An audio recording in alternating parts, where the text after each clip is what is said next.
Two households, both alike in dignity in fair Verona, where we lay our scene. These immortal words, penned by the bard himself, William Shakespeare, set the stage for one of the most poignant and timeless tales of love and tragedy ever written, Romeo and Juliet. In the city of Verona, two powerful families, the Montagues and the Capulets, have been locked in a bitter feud for generations. Amidst this animosity, a love story blossoms as pure as the morning dew. Romeo, a Montague, first lays eyes on Juliet, a Capulet, at a grand feast. Their eyes meet, and in that instant a spark ignites, a spark that rapidly grows into a flame of passion and love. Did my heart love till now? Romeo wonders aloud. The answer is a resounding no.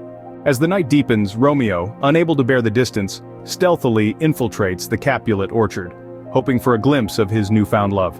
Juliet, oblivious to her suitor's presence, soliloquizes about her love for Romeo, despite his unfortunate lineage.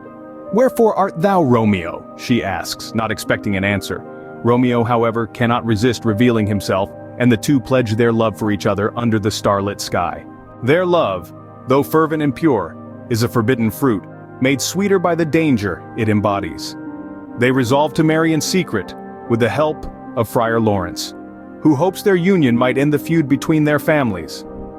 The next day, under the watchful eyes of the friar, Romeo and Juliet exchange vows and kisses, promising to love and cherish each other till death do them part.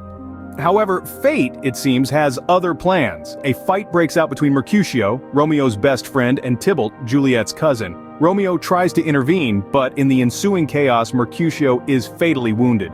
Overcome with rage and grief, Romeo avenges his friend's death by killing Tybalt. This act leads to his banishment from Verona, leaving a heartbroken Juliet behind. In a desperate bid to reunite with Romeo, Juliet hatches a plan with Friar Lawrence. She will drink a potion that would render her lifeless for 42 hours. Romeo, informed by a letter from the friar, would then retrieve her from her tomb, and together they would escape to a life of happiness. But as the saying goes, the best laid plans of mice and men often go awry.